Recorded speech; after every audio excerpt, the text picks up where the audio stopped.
ഇന്ന് സോഷ്യൽ മീഡിയയിൽ ഒത്തിരി ഹോട്ട് ടോപ്പിക്കായിട്ട് നിൽക്കുന്ന ഒരു വിഷയമാണ് ബ്രദർ സജിത്തിനെ ചുറ്റിപ്പറ്റിയുള്ള വാർത്തകൾ.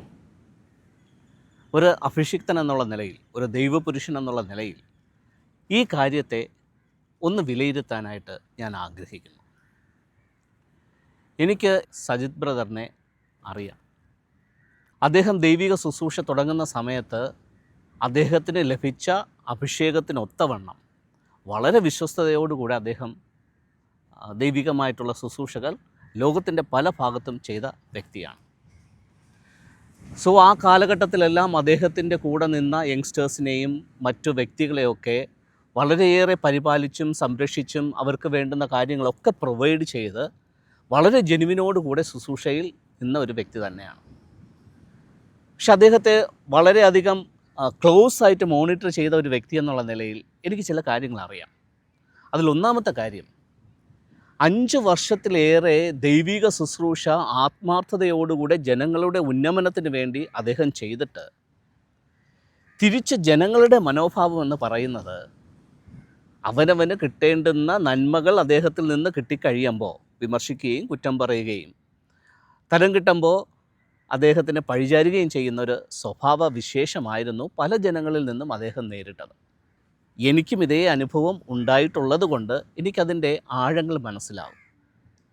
സോ 5-6 വർഷത്തിലധികം അദ്ദേഹം മിനിസ്ട്രിയിൽ ഇത്തരം പ്രതികരണങ്ങൾ, മറ്റുള്ളവരിൽ നിന്നുള്ള വളരെ എതിർപ്പുകൾ, മോശമായിട്ടുള്ള രീതിയിലുള്ള കുറ്റപ്പെടുത്തലുകളൊക്കെ വന്നപ്പോൾ സ്വാഭാവികമായിട്ടും അദ്ദേഹത്തിൻ്റെ മനസ്സിന് മടുപ്പ് തോന്നും.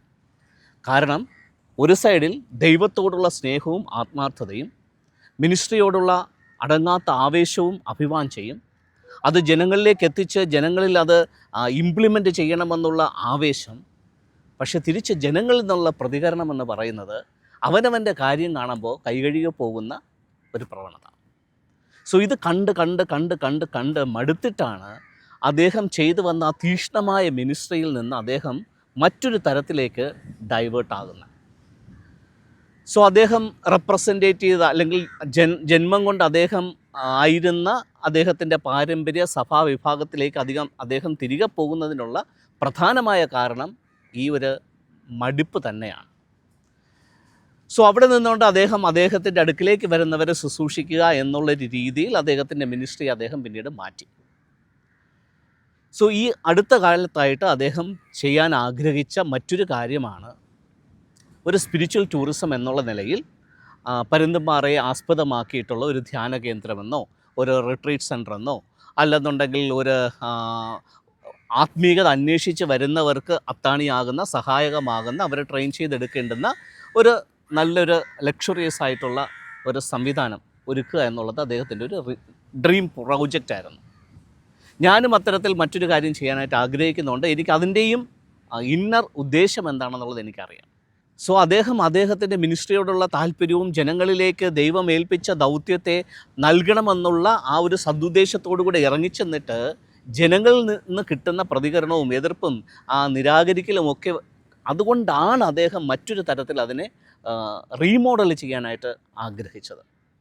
ഞാനും കഴിഞ്ഞ 7-8 വർഷം കൊണ്ട് ദൈവം നൽകിയ അനോയിൻറ്റിങ്ങിൻ്റെ പുറത്ത്, ദൈവം നൽകിയിരിക്കുന്ന ആ ദീർഘവീക്ഷണത്തിൻ്റെ പുറത്ത് ജനങ്ങളിലേക്ക് ആ ബൈബിളിനകത്തുള്ള പുതിയ റെവലേഷൻ, ദൈവം ചെയ്യാൻ ആഗ്രഹിക്കുന്ന കാര്യങ്ങൾ, അടുത്ത ജനറേഷന് ദൈവം ഇംപ്ലിമെൻ്റ് ചെയ്യാൻ ഉദ്ദേശിക്കുന്ന പുതിയ കൾച്ചർ, ഇതൊക്കെ കൊടുക്കാനായിട്ട് വളരെയേറെ കാര്യങ്ങൾ ഞാൻ ചെയ്തപ്പോഴും ജനങ്ങൾക്കതൊന്നും വേണ്ട.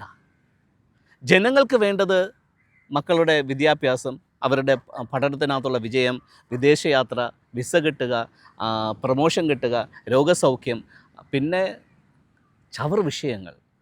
വീട്ടിന് അപ്പുറത്തുള്ള അവരെക്കാളും കൂടുതൽ നന്നാകണം, അയാൾ കാറ് മേടിച്ചു അതിനേക്കാളും നല്ല കാറ് മേടിക്കണം, കുറച്ച് കടബാധ്യതകളുണ്ട് അത് മാറിയിട്ട് കുറച്ച് നല്ല രീതിയിൽ ജീവിക്കണം. ഇങ്ങനെ ചവർ വിഷയങ്ങളുമായിട്ടാണ് ജനങ്ങൾ വരുന്നത്. അവർക്കാർക്കും ദൈവം ആഗ്രഹിക്കുന്ന നിലവാരത്തിൽ അവരുടെ ജീവിതത്തെയോ തലമുറയുടെ ജീവിതത്തെയോ ഒരു പരിണാമത്തിന്, ഒരു ട്രാൻസ്ഫോർമേഷന് വിധേയമാക്കണമെന്ന് യാതൊരു താല്പര്യവുമില്ല.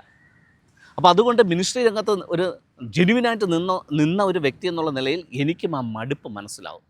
സോ അതുകൊണ്ട് ഇപ്പോൾ അദ്ദേഹവും ഞാനും ആഗ്രഹിക്കുന്നത് താല്പര്യത്തോടുകൂടെ വരുന്ന ജനങ്ങൾക്ക് ജെനുവിനായി ദൈവികമായിട്ടുള്ള കാര്യങ്ങളെ പറഞ്ഞു കൊടുത്ത് അവരെ ഒരു ട്രാൻസ്ഫോർമേഷന് വിധേയമാക്കി ദൈവം ആഗ്രഹിക്കുന്നൊരു ലൈഫ് കൾച്ചർ ആ അന്വേഷിച്ച് വരുന്ന ജനങ്ങൾക്ക് മാത്രം കൊടുത്താൽ മതി എന്നുള്ള ഉദ്ദേശത്തോടു കൂടെയാണ് ഇത്തരത്തിലുള്ള സെൻറ്ററുകൾ തുടങ്ങാനായിട്ടുള്ള തീരുമാനമെടുക്കുന്നത്.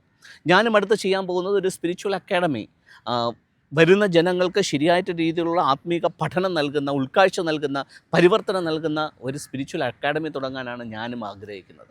ഇതിൻ്റെ മറ്റൊരു വേർഷനായിരുന്നു ശ്രീ സജിത്തും തുടങ്ങാനായിട്ട് അവിടെ ആരംഭിച്ചത്. പക്ഷേ ജനങ്ങളുടെ പോയിൻ്റ് ഓഫ് വ്യൂ എന്ന് പറയുന്നത് ഇത് കുറേ കാശുണ്ടാക്കാൻ, കോടീശ്വരനാകാൻ, അല്ലെങ്കിൽ അടുത്ത തലമുറയ്ക്ക് വേണ്ടി എന്തെങ്കിലുമൊക്കെ സമ്പാദിച്ച് വെക്കാൻ വേണ്ടിയിട്ടാണ് ഇങ്ങനെയുള്ള സംരംഭങ്ങൾ തുടങ്ങുന്നത് എന്നുള്ള വ്യാഖ്യാന എന്തിനേയും ഏതിനേയും വിമർശിക്കുകയും അതിനെ എല്ലാത്തിനെയും താളടിയാക്കുന്ന ഒരു മലയാളി പ്രവണത, അതാണ് ഇന്ന് സജിത്ത് അനുഭവിച്ചു കൊണ്ടിരിക്കുന്ന പ്രശ്നങ്ങളുടെ ഏക കാരണം. ഒരു വ്യക്തി നന്നാവുന്നത് കാണുന്നത് മലയാളിക്ക് ഒട്ടും ഇഷ്ടമല്ല. അത് ദൈവികതയിൽ നിൽക്കുന്ന വ്യക്തിയാണെന്നുണ്ടെങ്കിൽ ഒട്ടും താല്പര്യമില്ല. സോ സജിത്തിനെ ഈ രീതിയിൽ ആക്രമിച്ചു കൊണ്ടിരിക്കുന്നത് പൈശാചിക സ്വഭാവമുള്ള മതവക്താക്കൾ തന്നെയാണ്. സോ അവരുടെ ക്രൂര വിനോദത്തിന് അദ്ദേഹം ഇരയായി എന്ന് മാത്രമേ ഉള്ളൂ. പക്ഷേ ദൈവമാണ് അദ്ദേഹത്തിന് ആ ഒരു പ്രോജക്റ്റ് കൊടുത്തിട്ടുണ്ട് എങ്കിൽ ഇനി എന്തൊക്കെ പ്രതിസന്ധികൾ വന്നാലും, എന്തൊക്കെ എതിർപ്പുകൾ വന്നാലും, ഇനി ആരൊക്കെ എന്തൊക്കെ ചെയ്ത് അതിനെ തലകീഴായിട്ട് മറിക്കാൻ ശ്രമിച്ചാലും, ബൈബിളിലൊരു ഒരു ഒരു ഒരു വാക്യം ഇങ്ങനെയുണ്ട്, ഒരു ഫിനിക്സ് പക്ഷി ഉയർത്തെഴുന്നേറ്റ് പറക്കുന്നത് പോലെ, ഊർജം സംഭരിച്ച് പറന്നുയരുന്നത് പോലെ ആ സംരംഭം കിളിർത്ത് പൊങ്ങുക തന്നെ ചെയ്യും. അതിലാരും വിഷമിച്ചിട്ടും ചൊടിച്ചിട്ടും കാര്യമില്ല. കാരണം അത് ദൈവിക പദ്ധതിയാണ്. സോ ഞാനും തുടങ്ങാൻ പോകുന്നത് അത്തരത്തിലുള്ളൊരു സംരംഭമാണ്.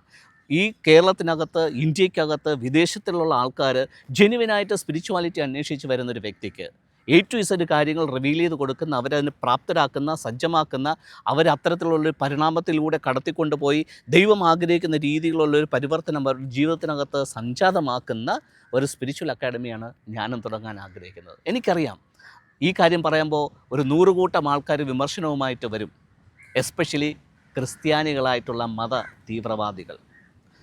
ഞാനത് വിഷയമാക്കുന്നില്ല, സജിത്തും അത് വിഷയമാക്കുന്നില്ല. ഈ കാര്യങ്ങളൊക്കെ കേൾക്കുമ്പോൾ, അനുഭവിക്കുമ്പോൾ ഉണ്ടാകുന്ന ഒരു ഹൃദയവേദനയുണ്ട്. അത് നിങ്ങൾക്ക് നല്ലതല്ല, നിങ്ങളുടെ തലമുറയ്ക്കും. കാരണം ബൈബിളിൽ വ്യക്തമായിട്ടൊരു വാക്യം പറയുന്നുണ്ട്, ദൈവത്തിൻ്റെ അഭിഷിക്തന് വിരോധമായിട്ട് ആലോചന ചെയ്യുന്ന, പ്രവർത്തിക്കുന്ന വ്യക്തികളും അവരുടെ തലമുറകളും അവരുടെ കാര്യം പോക്കാം. അത് ബൈബിളിനകത്തും ഹിസ്റ്ററിയിലും നിങ്ങൾ പരിശോധിക്കുകയാണെന്നുണ്ടെങ്കിൽ അത് വളരെ വ്യക്തതയോടുകൂടെ നിങ്ങൾക്ക് കാണാൻ പറ്റും. മറിച്ച് അത്തരത്തിൽ ദൈവത്താൽ അഭിഷിക്തനായിട്ടുള്ള ഒരു വ്യക്തിയുടെ മിനിസ്ട്രിയെയും അദ്ദേഹത്തിൻ്റെ പ്രവർത്തനങ്ങളെയും സപ്പോർട്ട് ചെയ്യുന്ന ഒരു വ്യക്തിക്ക് വളരെയേറെ അനുഗ്രഹങ്ങളും ദൈവം കൊടുത്തതായിട്ട് ബൈബിൾ പറയുന്നു, ചരിത്രവും പറയുന്നു. സോ ചില കാര്യങ്ങളെ ശരിയായ രീതിയിൽ വിചിന്തനം ചെയ്യാതെ കണ്ണുമടച്ച് വിമർശിക്കുകയും എതിർക്കുകയും ദുഷ്പ്രചാരം നടത്തുകയും ചെയ്യുമ്പോൾ നിങ്ങൾ ഓർക്കണം, നിങ്ങൾ നിങ്ങളുടെ തലയിലെ മേൽ ശാപം കുന്നുകൂടിക്കുകയാണ്. സോ സജിത്തിനെ നിങ്ങൾക്ക് മൂടിയിടാൻ പറ്റത്തില്ല, കുഴിക്കകത്ത് അടച്ചിടാൻ പറ്റത്തില്ല. അദ്ദേഹം ദൈവത്താൽ അഭിഷേകം ചെയ്തൊരു വ്യക്തിയായതുകൊണ്ട് നിങ്ങൾ എവിടെ കൊണ്ട് കുഴിച്ചിട്ടാലും അദ്ദേഹം പൂർവാധികം ശക്തിയോടുകൂടെ ഉയർത്തെഴുന്നേറ്റ് വരിക തന്നെ ചെയ്യും. നിങ്ങളുടെ മുമ്പാകെ അദ്ദേഹം അടുത്ത ദിവസങ്ങളിൽ വിജയിച്ച് സക്സസ് ആയിട്ട് ദൈവം അദ്ദേഹത്തെ മാനിച്ച് ഉയർത്തുന്നത് നിങ്ങൾ നിങ്ങളുടെ കണ്ണാലെ കാണും. സോ അതുകൊണ്ട് ദയവായിട്ട് ഒരു കാര്യം മനസ്സിലാക്കുക, നിങ്ങൾ വേറെ ആരെ വേണമെങ്കിലും വിമർശിച്ചോളൂ, രാഷ്ട്രീയക്കാരെ വിമർശിച്ചോളൂ, ബിസിനസ്സുകാരെ വിമർശിച്ചിട്ടുള്ളൂ, മറ്റുള്ള ഇതര വ്യക്തികളെ നിങ്ങൾ വിമർശിച്ചോളൂ, അവർക്കെതിരെ എന്തെങ്കിലുമൊക്കെ നിങ്ങൾ പറഞ്ഞോളൂ. പക്ഷെ ഒരു ദൈവപുരുഷനെ, ദൈവത്താൽ അനോയിൻറ്റഡ് ആയിട്ടുള്ള ഒരു വ്യക്തിയെ തൊട്ട് കളിക്കുമ്പോൾ be careful, beware. Thank U.